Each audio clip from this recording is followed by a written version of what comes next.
Gracias, Roal. Bueno, bienvenidos al cierre. En este cierre espero hacer tres cosas puntuales. Hay una que no voy a alcanzar a hacer, pero bueno. Espero, número uno, que hablemos un poquito de ese trabajo que ya estamos haciendo con relación a la entrega final, su primer momento, unos 15 minutos. Luego cerremos las herramientas del análisis narrativo con el punto de vista del narrador. Y al finalizar, veamos unas claves de interpretación en torno a los paralelismos, ¿vale? Con método retórico no alcanzamos a entrar. Aquí les voy a recomendar este librito. Este fue el libro que compré para la feria del libro, a la que no fui. Se llama Bien. Retórica y Nuevo Testamento de George Kennedy. Es un libro pequeño, mire, casi el tamaño de mi mano, pero es pequeño en tamaño, pero grande en contenido. Y bueno, pues si quieren seguir acercarse a los métodos retóricos. Como vamos a ver en Hermenéutica 2, no sé si el próximo semestre, pero seguramente en el siguiente, lo que queda es que iniciemos con retórica del Nuevo Testamento en Hermenéutica 2 y luego todo el tiempo sea método hermenéutico. Bueno, para que cerremos de esa manera en el segundo curso todo este proceso. Tenemos Hermenéutica 1 y 2, estamos cerrando Hermenéutica 1. Tengo un trabajo que ya subió una estudiante, Adriana subió ya su trabajo. Entendería que es como una primera entrega, como un primer asomo al trabajo. Sin duda no es el trabajo final, eh, porque pues, le faltan elementos, pero sí me parece interesante que lo haya subido Ariana, porque nos permite tener un primer acercamiento a él, ¿sí? Un primer acercamiento a él que creo que puede ser valioso para el grupo en general. Un segundo. Entonces voy a ir rápidamente a él, si puedo, si esto me deja. Acá está. Bien, voy a compartir entonces pantalla, solo para dar algunas recomendaciones y hacer alguna retroalimentación al trabajo que hace Ariana. ¿Están viendo mi pantalla? Sí, señor. Sí, profe, sí, Ok, profe. muy bien. Entonces, gracias Ariana por subir tu primer momento del trabajo. Igual está abierto, o sea que vas a poder hacer el cambio sin mayor complicación. Es un trabajo interesante, has hecho un acercamiento interesante, valioso. Desde lo técnico, digamos que hay una buena presentación inicial.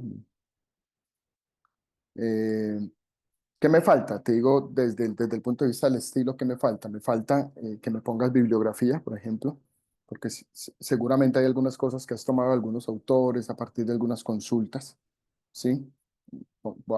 Para poner un ejemplo específico de eso. Eh, por aquí tú dices algo con relación al texto y con relación al pasaje en general, que creo que es, por ejemplo, cuando hablas de la estructura literaria, ¿sí? Del estilo narrativo, de pronto has revisado algunos autores y es valioso que esos autores vengan referenciados, ¿cierto? Pues para no incurrir además en errores de presentación, en errores de estilo, en errores de presentación y de estilo, ¿sí? Por ejemplo, toda esta información que tienes en el marco, que ya me voy a referir a él, fecha de composición, se dice que fue escrito entre los años 60 y 70. Se considera que Marcos es un documento más antiguo que poseímos de la vida y la obra de Jesús, indicando así que fue la base de la escritura. O sea, ¿de dónde tomaste esto? ¿Sí? ¿A quién leíste para que diga que el autor es Juan Marcos? ¿Sí? O sea, ¿de dónde tomaste o es tuyo 100%? Sí, es probable que tuviera lugar en Roma, o que se hace en Antioquía, Siria, Sin embargo, aquí está diciendo que fue escrito, que se considera quien lo considera, ¿sí? Entonces creo que hay que citar, ¿vale? Citar, entonces, normalmente yo pido que se cite y en nuestra institución pedimos que citemos con la última versión de APA, si no estoy mal, la última versión de APA es la 7.0. No sé si ustedes ya vieron. eh, Sí, señor. Lectura, sí, ok, ya vieron cómo citarlos, el tema de citaciones, eso, listo. Entonces, vamos a citar, siempre vamos a citar, ¿listo? No vamos a dejar de citar en nuestras entregas para que no quede como que fue un tema de nosotros, ¿bien? Vuelvo y te digo, el trabajo es interesante, pues obviamente nos va a faltar el punto de vista del narrador. eh, Recomendaciones para el trabajo, porque no lo voy a leer todo aquí con los compañeros. Uno, que revises el marco, específicamente el marco, porque no está dando cuenta de lo que estamos pidiendo cuando hablamos del marco, ¿sí? Sino que tú estás planteando el marco más en torno como a una mirada hacia atrás, ¿sí? Estás tratando de mirar quién es el autor del texto, de mirar la fecha de composición del libro, y está bien, para mí no es un problema que traigas esas referencias, digamos, a la entrega, pero cuando estamos hablando de marco, recuerda que estamos hablando de temporalidad, recuerda que estamos hablando del momento, del lugar y del contexto social, ¿sí? Del texto, del pasaje, de la historia contada, ¿verdad? Entonces, no estamos hablando de fecha de composición, no estamos hablando del autor o el supuesto autor de los destinatarios, y sí estamos hablando del tiempo, pero el tiempo con relación a momento, más que con relación a la fecha en la que se supone o posiblemente fue escrito. Está bien que traigas esto porque es un insumo valioso que también reconoceré dentro del ejercicio de tu entrega, porque es como un mirar detrás del texto, es un ejercicio un poquito de análisis desde los desde los histórico-críticos, pero no es lo que da cuenta específicamente con relación al marco, ¿sí? Creo que con relación al marco tú encuentras algo interesante en las palabras claves que tiene que ver con el concepto de camino, ¿sí? Con esta palabra, con esta de camino, y ese concepto de camino que es muy específico y es muy importante, esa dinámica de movimiento que se da entre los capítulos 8 y 10, como lo relatan muy bien en el centro del pasaje, que es el camino a Jerusalén, ¿verdad? Que es bien relevante, además de que el libro de Marcos de alguna manera es una caminada de, de, de, de, de Galilea hacia Jerusalén y de retorno a Galilea, y eso es importante también en la dinámica del movimiento de Marcos, porque sí es un libro en movimiento. Entonces, para que tengas eso en cuenta, Adriana. Bueno, faltaría la voz que vamos a trabajar hoy, la voz narrativa y sus cuchicheos o la perspectiva del narrador. Y bueno, hacer otra revisión muy juiciosa al texto. Yo posiblemente te escribo ahí algunas cosas, pero quería decirlas aquí, mira, el cierre que haces, por eso entiendo que es un trabajo no terminado, porque tu cierre pues no cierra, ¿cierto? Pues, obviamente le falta la clase de hoy y le falta pues las conclusiones y las referencias bibliográficas también. Una cosa más, Adriana, es importante que tú puedas estructuralmente, con relación a la presentación de tu trabajo, es importante que tú puedas eh, como hacer un primer ejercicio general del contexto, ¿sí? Y luego te metas específicamente con el texto, ¿sí? O con la perícopa o con el relato puntual con el que estás trabajando. Te pongo un ejemplo. Cuando tú hablas de los personajes en el pasaje, cuando tú hablas de los personajes o de las palabras claves, entonces tú vas al texto, pero del texto te vas a todo el libro y después regresas otra vez al texto y entonces hacemos ahí como una mezcla en el tema. Tu trabajo, tu análisis narrativo es de un texto puntual, ¿sí? Eh, y es vital tener el contexto como referencia, todo el libro, pero también ese relato unificador de los capítulos 8 al 10. Pero eso necesitas separarlo. Necesitas primero hacer como un paneo general del contexto, general del libro. Después puedes ir achicando, o sea, puedes hacer aquí todo el libro en generalidades, luego achicar acá al contexto específico del relato unificador, que es el relato de los capítulos 8 al 10, y luego enfocarte específicamente en la perícopa, ¿sí? Para que no pase que mira que tú vas a trabajar palabras repetidas desde Marcos 2, 4, 6, 8, y este es tu pasaje, ¿sí? Pero entonces luego vas al camino, que es pues valioso, pero entonces o sea, vas y vienes, ¿sí ves? Entonces es mejor que a nivel de estructura hagas aquí todo el libro y todo lo que nos quieras decir con relación al libro, luego entonces te metas en el relato unificador de los capítulos 8 al 7 y luego cierres con con el análisis literario específicamente de tu pasaje en particular, ¿vale? De tu pasaje en particular.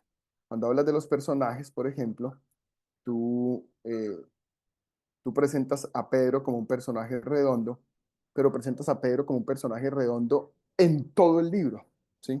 Entonces tú puedes hablar en ese marco inicial del libro y de los grandes personajes del libro de manera general, pero luego entonces, porque aquí está José de Arimatea, está María Magdalena, pero ellos no están, no son personajes del relato específico. Y entonces lo que pasa es que como vas al relato y después vuelves a esto y vas y vuelves, nos va quedando como una mezcla que no es eh, clara a la hora de leerte, ¿sí? Entonces creo que si le das una estructura de presentación de la manera que te lo estoy planteando, pues va a quedar mucho más rico de leer, mucho más claro de leer y pues vas a tener una presentación mucho más bonita, ¿vale? Como para que no pierdas todo ese ejercicio que ya hiciste, pero es que sí lo pongas como en el lugar que corresponde, la significación que corresponde, para que no vayamos y vengamos y vayamos y vengamos y vayamos y vengamos. ¿Listo? Eso, como para decirte eso, lo mismo pasa cuando trabajas las palabras clave y las repeticiones. Entonces es básicamente eso. Y cuando hablas de focalización, nos hablas de todo el libro, pero yo quiero que específicamente te metas con tu relato específico.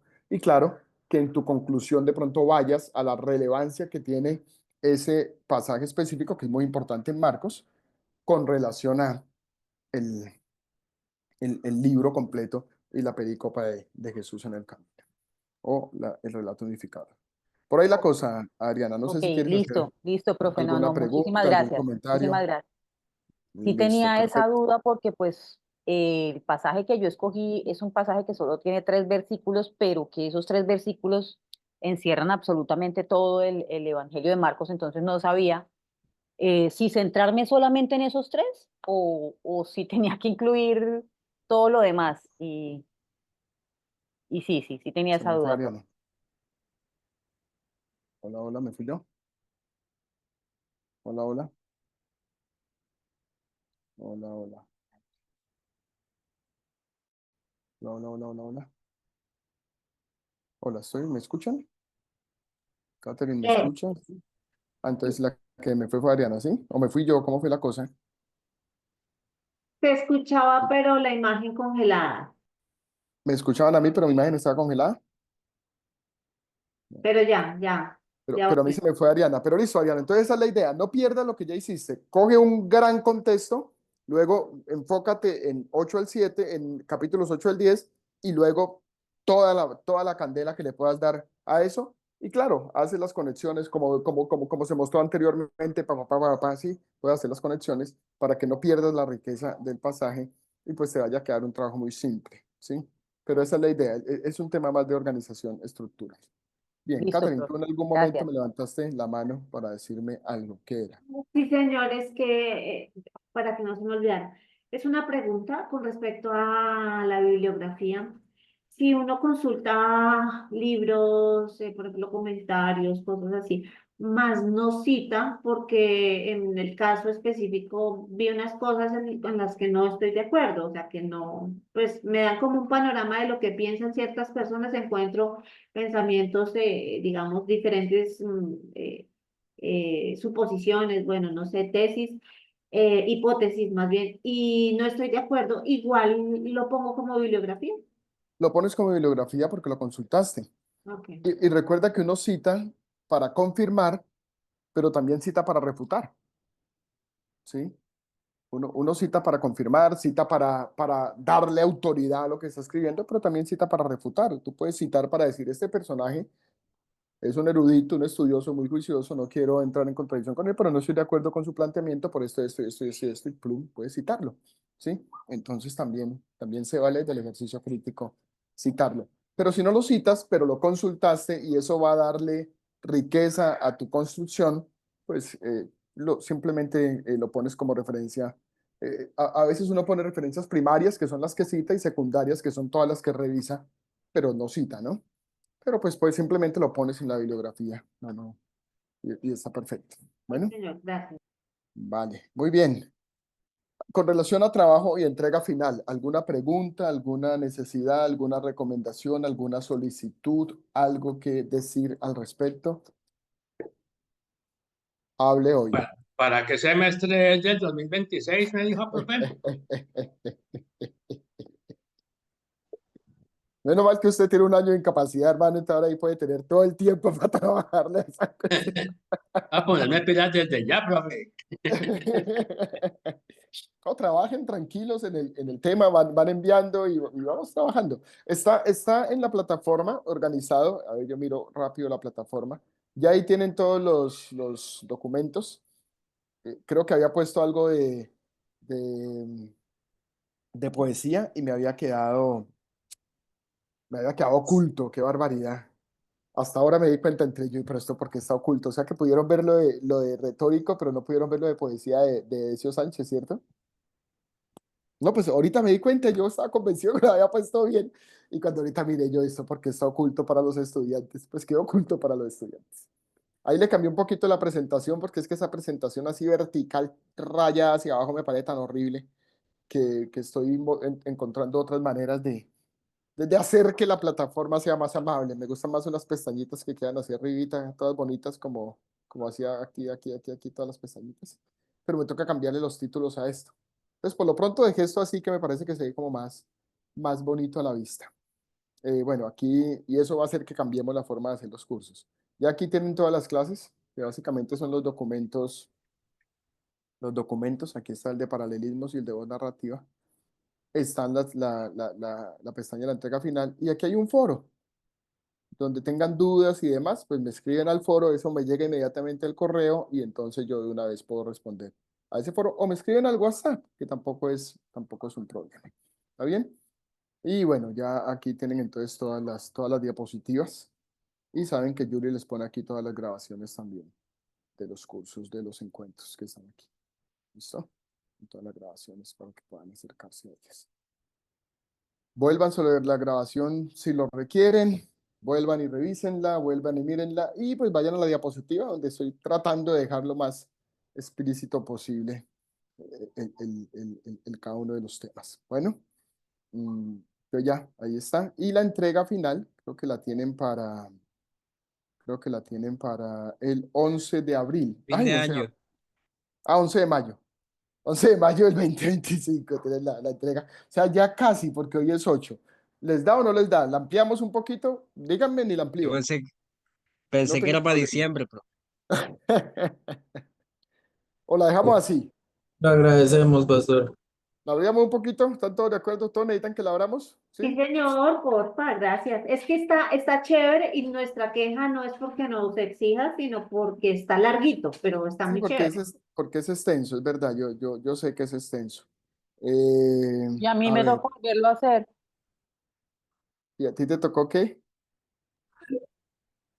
Volverlo a hacer, profe. No lo vas a volver a hacer. Lo que hiciste es una maravilla. Solo tienes es que enriquecerlo y hacer algunos cambios y eso. Pero chéverísimo que te lo esté diciendo ahora, porque después de que ya terminemos el curso, cerremos y no Uy, tengamos sí, más claro, encuentros, pues profe, gracias. no te lo voy a decir. Y eso pues sería un poquito triste, ¿no te parece? Bien, vamos a ponerle 8 deditos más, ¿les parece? Listo, profe, gracias. O sea que está para el 11, lo voy a dejar para el 18. ¿Está bien? 18. Y ahí sí ya no esperaría que nadie me diga el 19, ay, mire, es que no alcancé, sino que es el 18 porque ya lo haremos pues 8 días más, ¿vale? Y que entonces me recuerde calificarles el 19 porque, sí, que me recuerde calificarles el 19. Muy bien, estamos perfectos, listo, ¿listo? profe. Bueno, entonces Profe, está hecho el cambio. Muy bien, dijo mi mamá, el que quiere más que le piquen caña. Bueno, cumpleaños, profe. ¿cómo? Oiga, está como mi internet fallando. ¿Ustedes sienten que mi voz está yéndose? No, bien, Ok. estamos bien. Yo lo escucho bien, profe. A mí se me corta, yo como que no los estoy escuchando bien. Ok, déjenme yo abro acá entonces mi presentación. ¿Cómo estoy presentando? ¿Qué fue lo que hice ahora yo? Esto. Un momentico porque eso está raro. Ok. Muy bien, vamos ahora sí a cerrar las herramientas. Un momentico, abrimos acá. Presento bien porque está muy raro esto. Estaba presentando como si yo estuviera viendo con ustedes al tiempo. Ok, esto es... Es que esta diapositiva quedó pesada porque todas me quedaron juntas ahí y tienen 91 diapositivas. Pero yo las separé y en cada semana les puse las de cada momento. Pero yo tengo una con todas juntas. Ahí está. Muy bien. La voz narrativa o el punto de vista del narrador. También algunos autores le llaman la voz narrativa y sus cuchicheos. La voz narrativa y sus cuchicheos. Me parece importante este ejercicio de revisar la voz narrativa porque creo que trae algunas riquezas también al ejercicio de la lectura y del análisis narrativo. Comenzamos diciendo un poquito que ningún narrador es neutral cuando narra. O sea, nadie narra desde la neutralidad. Es más, desde las ciencias sociales, pensaría yo, bien enseñadas, y aún desde la exégesis y la hermenéutica, estos ejercicios de método de interpretación y de las ciencias bíblicas, pues también me atrevería a decir que no existe la neutralidad. O sea, uno debe partir en la vida y en el ejercicio investigativo de comprender que la neutralidad simplemente no existe, ¿sí? No existe, o sea, uno nunca parte, nunca construye, nunca desarrolla desde un ejercicio de neutralidad.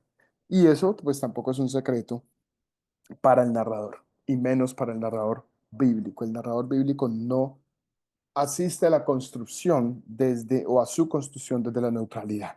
Algo está diciendo, por algo lo está diciendo, para algo lo está diciendo. ¿Sí? Hay una intencionalidad de poner las cosas donde las pone, de la manera que las pone, con el énfasis que lo pone. No es un asunto inocente que Marcos nos presente primero todo ese poder de Jesús, todo el poder de Jesús que tiene control sobre los demonios, que tiene dominio sobre la naturaleza, que tiene dominio sobre la enfermedad, que tiene, o sea, tremendo Jesús, ¿verdad?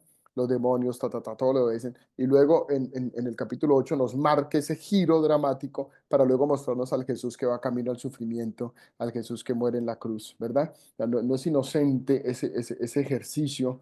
Y eso, por eso, mostrar todo ese poder. Y en Marcos es interesante, porque otra cosa ahí con el trabajo de Adriana tuyo, porque Marcos no dice lo que dice el otro evangelista. ¿Acuerdan que el otro evangelista en ese relato dice, eso no te lo reveló carne ni sangre, sino mi Padre que está en el cielo?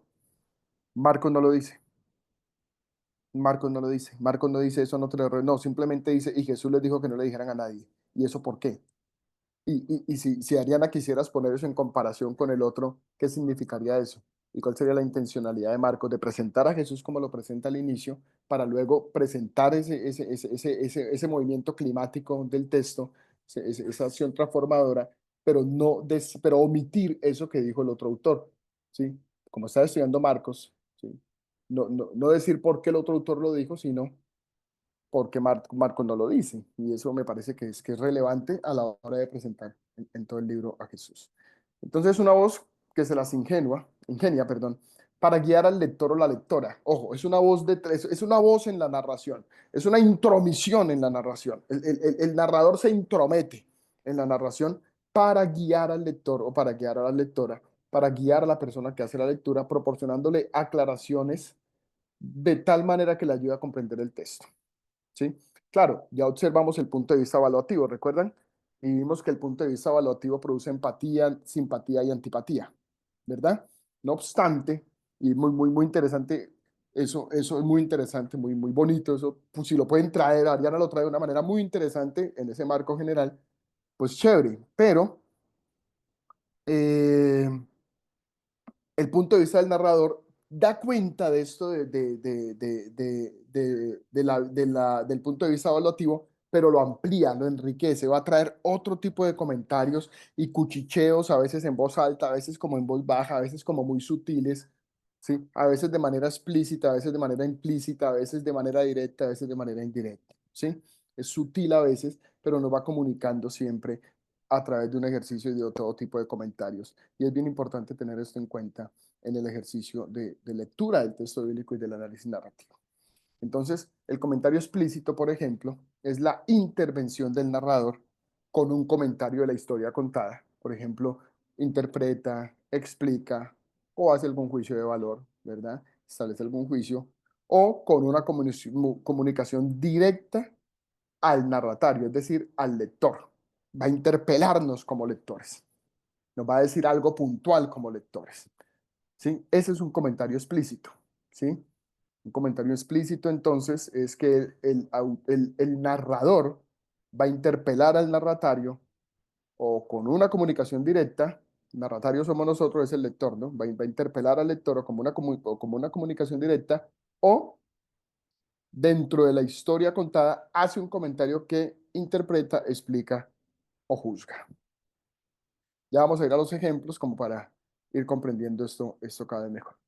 Comentario explícito, entonces, se distinguen dos tipos o dos maneras de su proceder. Número uno, el narrador hace un llamado directo al lector. O sea, se intromete de manera total. Llamado directo. Número dos, el narrador se limita a completar datos que considera insuficientes por sí mismos. Entonces da una explicación, o hace un juicio, o da una interpretación. ¿Está bien? Miremos esto. Dentro de el punto de vista del comentario explícito, dentro del punto de vista del narrador y el comentario explícito, hay una serie de formas en las que el, el- el narrador deja oír o deja ver su voz. Una de ellas es la apóstrofe. Miremos Marcos 13:14 para ver ahí una apóstrofe. Es una intromisión que va más allá de los interlocutores de Jesús. Y eso lo podemos comparar con los versículos 4, con los capítulos 4:3, 4:9 y 4:7. Yo no sé si yo tengo la Biblia aquí abierta, pero me interesaría que ustedes me ayuden y miremos juntos. Voy a buscarlo aquí para que vayamos mirando los textos, de manera que nos vaya permitiendo también avanzar juntos en este ejercicio de análisis. ¿Listo? Del apóstrofe. ¿Recuerdan? En ese relato, Marcos 13:14, dice, ¿quién lo tiene ya?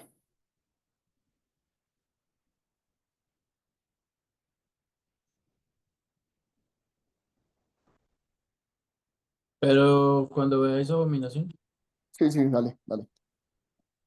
pero, Marcos 13, pero, 14. pero cuando veáis la abominación desoladora de que habló el profeta Daniel, puesta donde no debe estar, el que lee, entienda, entonces los que estén en Judea huyan a los montes. Ok. ¿Se dan cuenta cuál es el apóstrofe ahí? Sí, señor. ¿Se dan cuenta cuál es la intromisión del narrador?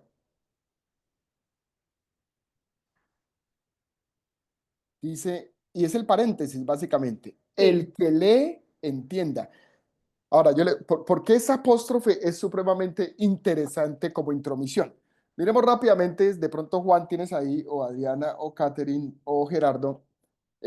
Miremos 4:3 de Marcos, 4:9 de Marcos y 7:14 de Marcos. El que lo tenga, por favor, vaya leyéndolo, porque ahí vamos a ver otras características de apóstrofe, pero un poco distintas, y eso nos va a dar la relevancia de esta de Marcos 13:14, que es única en la Biblia, posiblemente única. Dicen algunos autores que es única en la Biblia una intromisión de apóstrofe monumental, ¿sí? Ya vamos a ver la diferencia con la otra, con las otras. ¿Qué dice 4:3? Escuchen. Oíd, Dale. he aquí, el sembrador salió a sembrar. Oíd. He aquí el sembrador salió a sembrar. El otro texto, ¿quién lo tiene? Que ese es un escuchar, ¿no? Escuchar. El sembrador salió a sembrar. Bien. O oí, el sembrador salió a sembrar. El otro, Entonces, Marcos 4:9. entonces les dijo, el que tiene oídos para oír, oiga.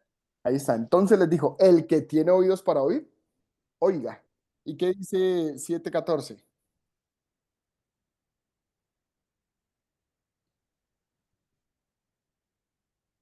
Luego Jesús llamó a la multitud para que se acercara y oyera. Escuchen todos ustedes y traten de entender. Escuchen y entiendan, ¿sí o no? ¿Cuál es la diferencia de estos tres con ese de Marcos 13:14?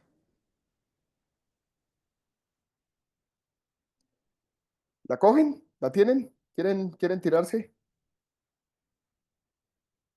¿Cuál es la diferencia? Dese cuenta, el uno dice, el que lee entienda.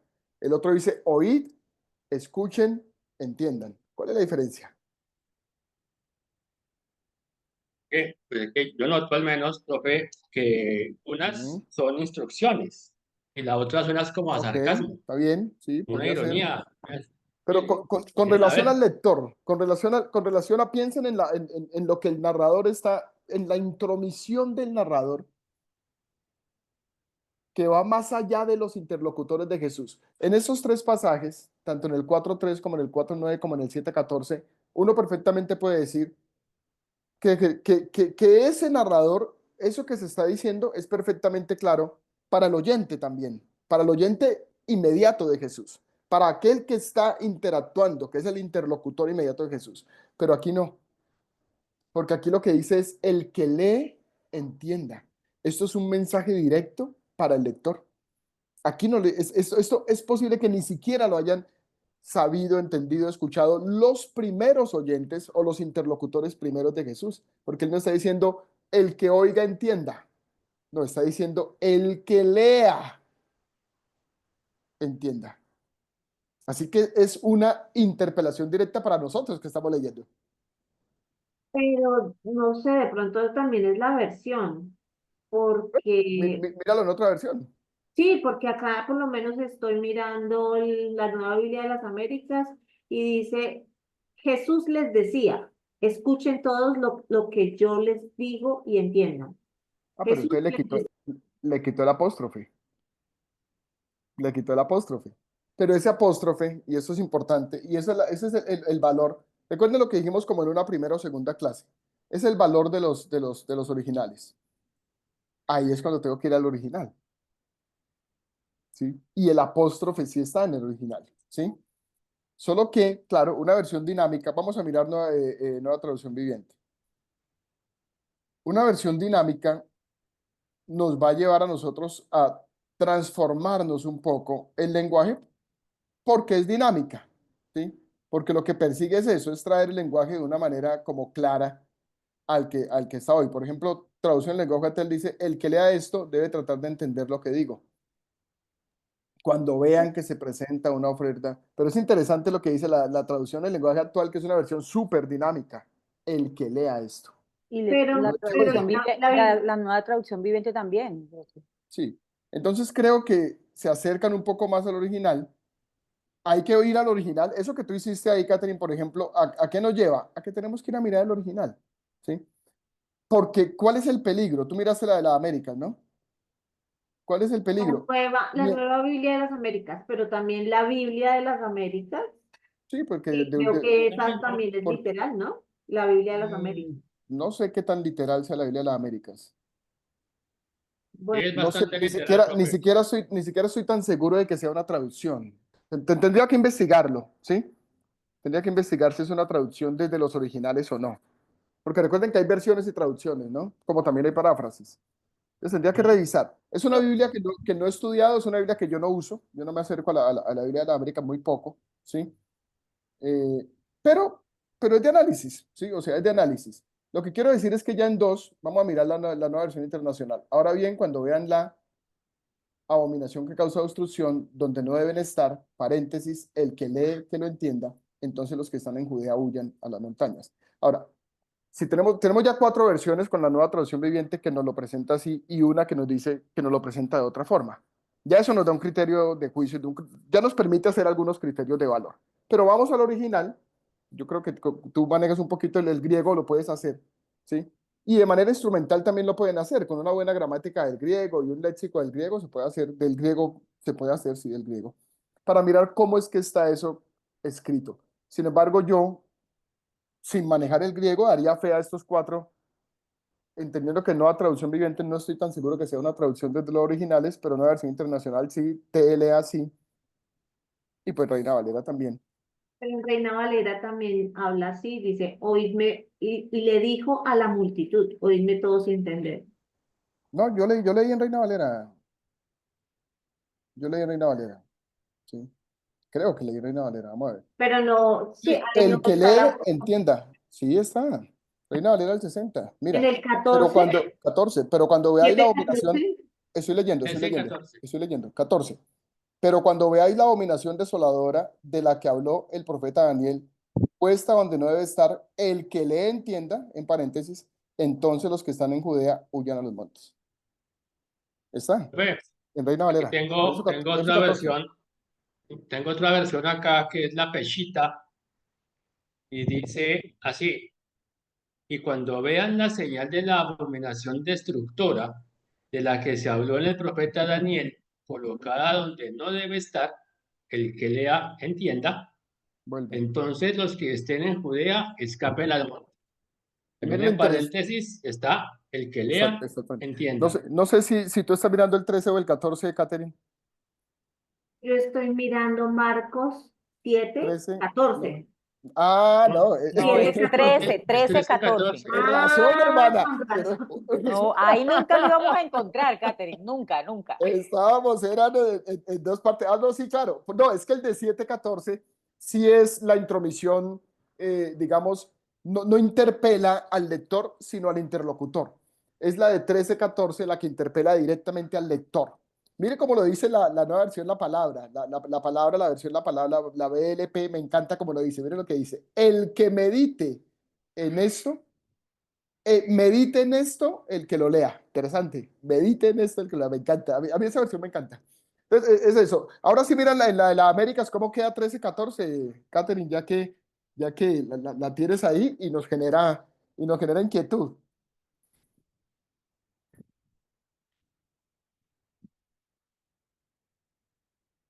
13, 14. Ajá.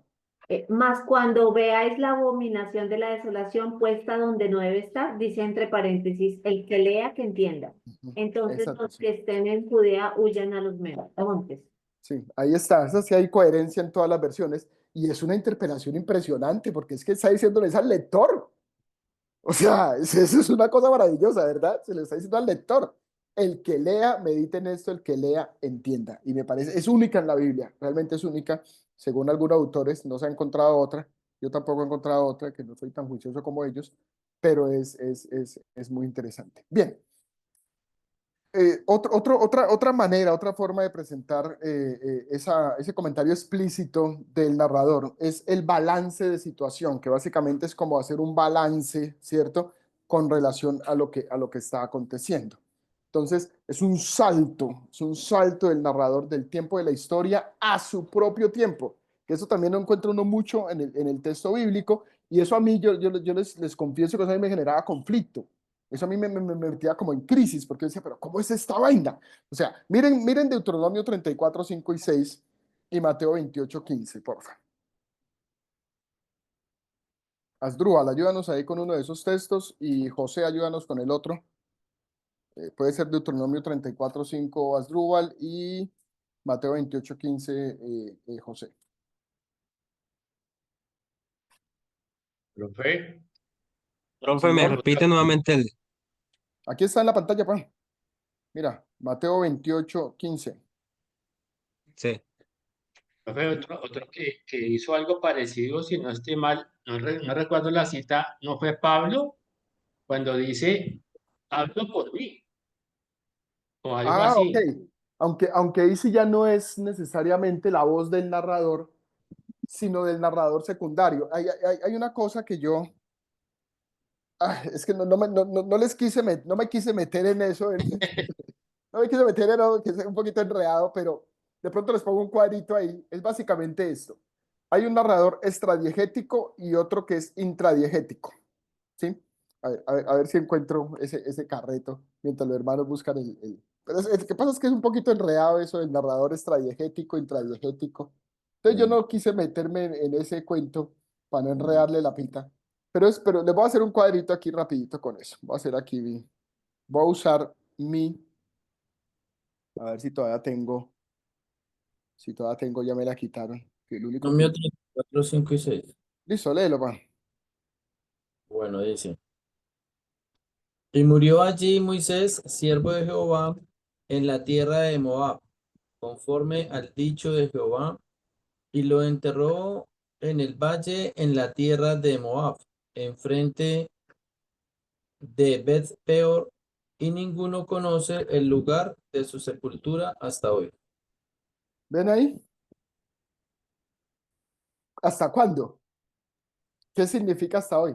Hasta el presente del autor, del escritor. Exacto. Pero ¿se dan cuenta cómo Carlos, cómo el narrador salta del tiempo de la historia a su propio tiempo?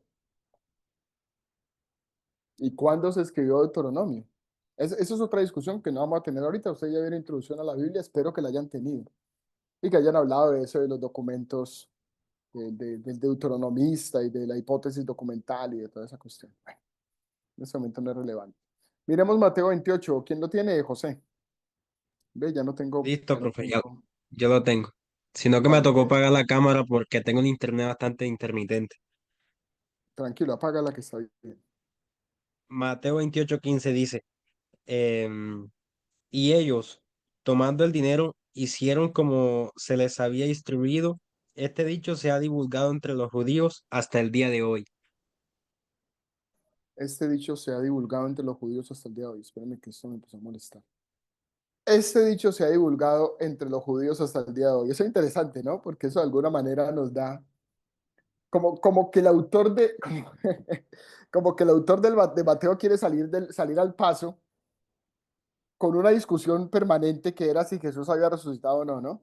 Entonces simplemente dice, mire, esta gente dijo que se habían robado el cuerpo y y ese dicho se promulgó hasta el día de hoy. O sea, segura era una discusión de su momento y él sale diciendo, hasta el día de hoy, eso es una discusión, pero es una cosa que es mentira, pero hasta hoy sigue siendo una discusión. Entonces, balance de situación, pone la situación en balance y extrapola del tiempo de la historia contada al tiempo del narrador.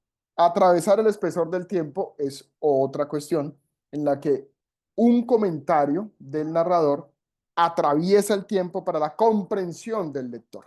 Entonces hace todo muy parecido al anterior, pero distinto. Miremos eso en Juan 2:19. Miremos eso en Juan 2:19. Ahorita les pongo lo del extradiegético y toda esa cuestión. Juan 2:19, mira.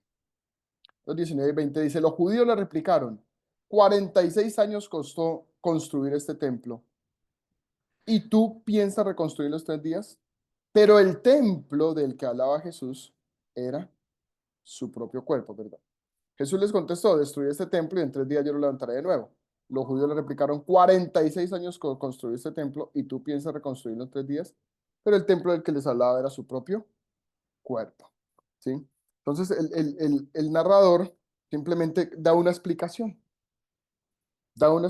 hace un comentario para traer claridad al lector, ¿verdad? Para traer claridad al lector. Bien, sigamos.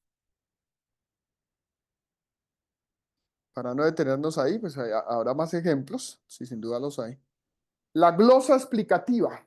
Seguimos en el comentario explícito y vamos a mirar la glosa explicativa. ¿Qué es la glosa explicativa? Un comentario del narrador explicando o calificando un aspecto o una acción de la historia no ironia, de la historia contada. ¿Sí? Y también está la intromisión del narrador, que es la intervención del narrador en el relato, sea directa, en caso extremo, inserción de su yo, o indirecta, mediante el control del relato. Vamos a ver si tengo una explicación de eso aquí. Aquí está. Muy bien. Entonces miremos la glosa explicativa. Dentro de la glosa explicativa están entonces estas dos, ¿no? Que citamos hace un momento. Dentro de la glosa explicativa están la intromisión, perdón. Entonces miremos Mateo 1, 22 y 23. A ver quién lo tiene. A la próxima tenemos que poner los textos ahí, ¿cierto? Para que no vayamos a buscar en la Biblia, sino que avancemos. Pero como ahora en el celular es tan rápido, uno encuentra eso rápido. Mateo 21, 23 dice, todo Ah, esto, listo, léelo, Ariana. Mejor. Todo esto aconteció para que se cumpliese lo dicho por el Señor por medio del profeta cuando dijo, He aquí una virgen concebirá y dará a luz un hijo y llamará su nombre Emanuel, que traducido es Dios con nosotros. ¿Se dan cuenta? ¿Qué dice 2.15? Ahí lo tiene cerquita, pasa la página. Todo eso son argumentos bíblicos, todo eso es glosa explicativa. Ahí mismo, Ariana, 2.15.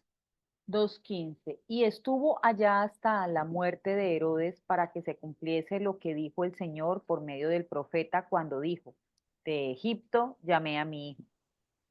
17 y 18, ahí mismo lo tienes. Entonces se cumplió lo que fue dicho por el profeta Jeremías cuando dijo, Voz fue oída en Ramá, grande lamentación, lloro y gemido. Raquel que llora a sus hijos y no quiso ser consolada porque perecieron. Entonces son analepsis, como lo vimos en la temporalidad. Son analexis, ¿cierto? Son anacronías, nos traen el texto del Antiguo Testamento y nos lo presentan, pero ingresan como glosa explicativa, porque lo que van es a darnos una explicación desde los argumentos escriturales o escriturísticos o bíblicos, como lo tenemos allí. Usando argumentos bíblicos, el autor va a explicar. Eso lo hace mucho Mateo, ¿verdad? Que hace mucho ejercicio veterotestamentario para que se cumpla, para que se cumpliera lo que fue dicho, como fue dicho, voz que llora en Ramá, ¿verdad? Siempre hace esa glosa explicativa y pasa mucho en el Evangelio de Mateo, que el narrador inserta un comentario explícito desde este ejercicio de glosa explicativa. También dentro de la glosa explicativa, entonces miremos eso de la traducción, porque también traduce el autor dentro de la glosa explicativa hace traducción. ¿Qué es eso? Que la expresión requiere explicación y él lo hace. Entonces lo explica, como la explicación de un nombre propio, de un lugar, de una persona. Y eso está también ahí en Mateo 1:23, nos va a explicar, lo leyó eh, Adriana y dice, y le llamarás Emanuel, que traducido es Dios con nosotros, ¿verdad? O sea, una y otra vez lo va a volver a decir en el 27, ¿cierto? Lo va a volver a decir en el 27, va a volver a hacernos una explicación de ese tipo. Creo que ahí sí, 27, bueno, 27:33, si alguien lo tiene, y va a hacerlo todo el tiempo, todo el tiempo, todo el tiempo, lo hace Hechos, lo hace Juan, siempre nos van a estar explicando nombres, lugares, y lo llevaron a un lugar llamado Getsemaní, creo que ese es Mateo, llamado Getsemaní, que traducido es el Monte de la Calavera o algo así, ¿verdad?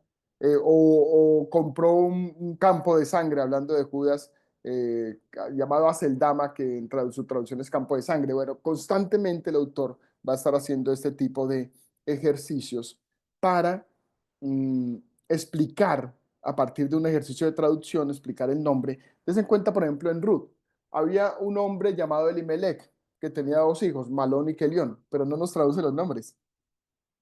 No nos dice que Elimelech significa Dios es rey, no.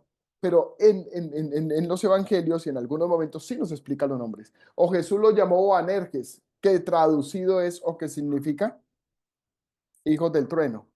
¿Sí? Una y otra vez en los relatos vamos a encontrar este tipo de ejercicios. En relación a una costumbre, ¿sí?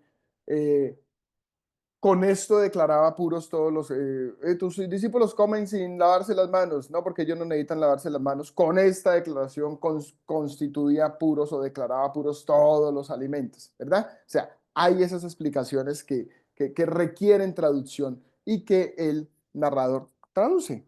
¿Para qué? Para mejor comprensión de nosotros los lectores. Bueno, de nosotros los lectores. Porque no necesariamente está dentro de la historia contada, sino que es una intromisión del narrador, es una explicación, es como un añadido del narrador que nos va a dar a nosotros como lectores una explicación del mismo. Para no entrar en detalles, ahora sí específicamente, digamos en más textos, específicamente la explicación. Sin esta el lector no sabría cómo relacionar el relato, por ejemplo. Esto pasa mucho en el relato del rey Ezequías. ¿Recuerdan el relato del rey Ezequías? Miremos esos dos pasajes iniciales, Segunda de Reyes 20:12 e Isaías 39:1. Segunda de Reyes 20:12 e Isaías 32:1 para que no vayamos más lejos. Segunda de Reyes 20:12. A ver.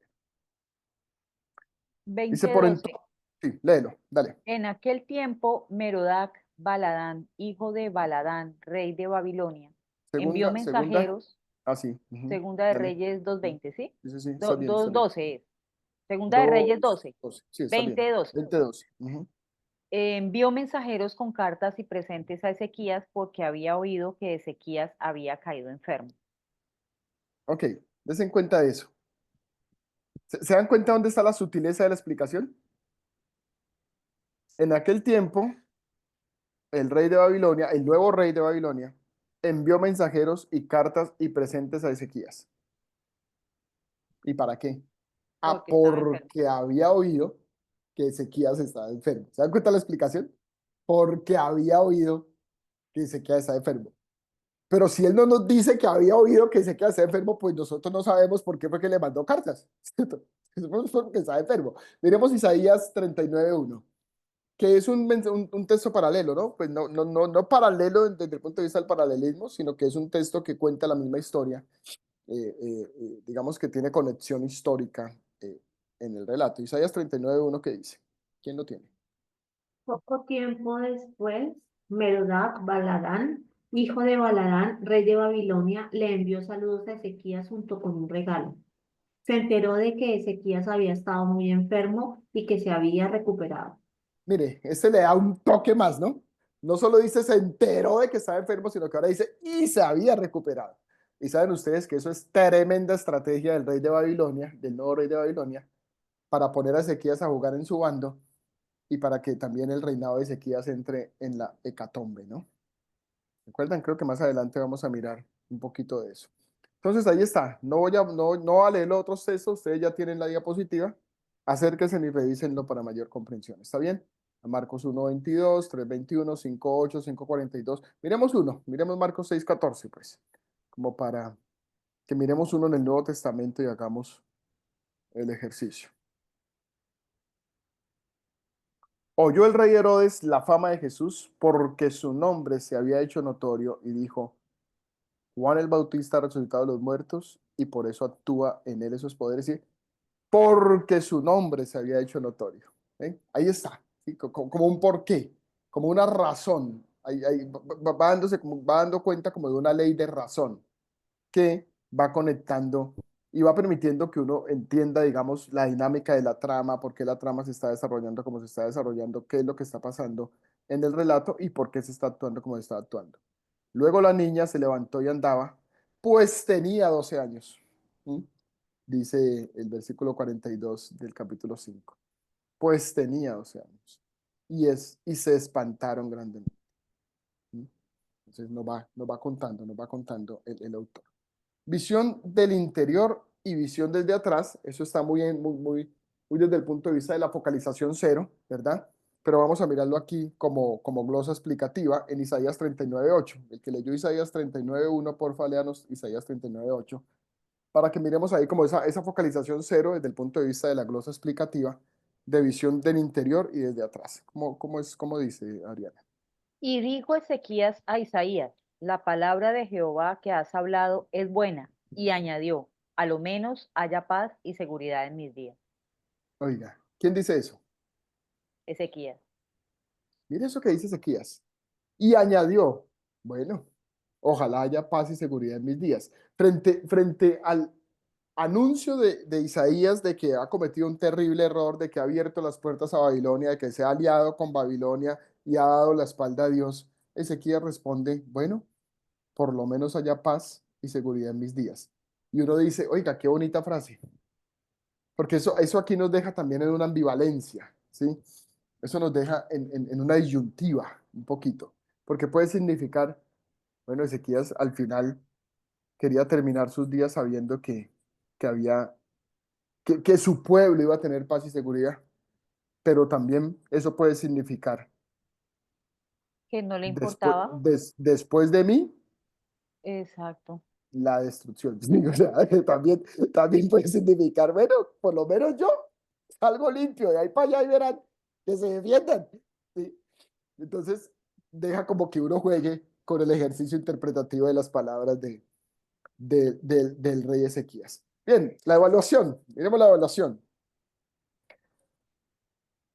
Miremos Segunda de Crónicas 32, 24 y 25. Y ahí es donde vamos a jugar un poquito con eso que acabo de mostrarles. Segunda de Crónicas. Miremos este texto porque es importante. Ayúdanos, Gerardo, con ese texto. Segunda de Crónicas 32. En aquel tiempo Ezequías se enfermó de muerte y oró a Jehová, quien le respondió y le dio una señal. Mas Ezequías no correspondió al bien que le había sido hecho, sino que se enalteció su corazón y vino la ira contra él y contra Judá y Jerusalén.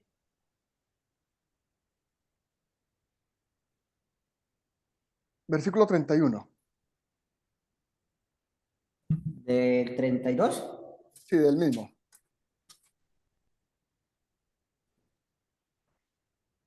Mas en lo referente a los mensajeros de los principales, de los príncipes de Babilonia, que enviaron a él para saber del prodigio que había acontecido en el país, Dios lo dejó para probarle, para hacer conocer todo lo que estaba en su corazón.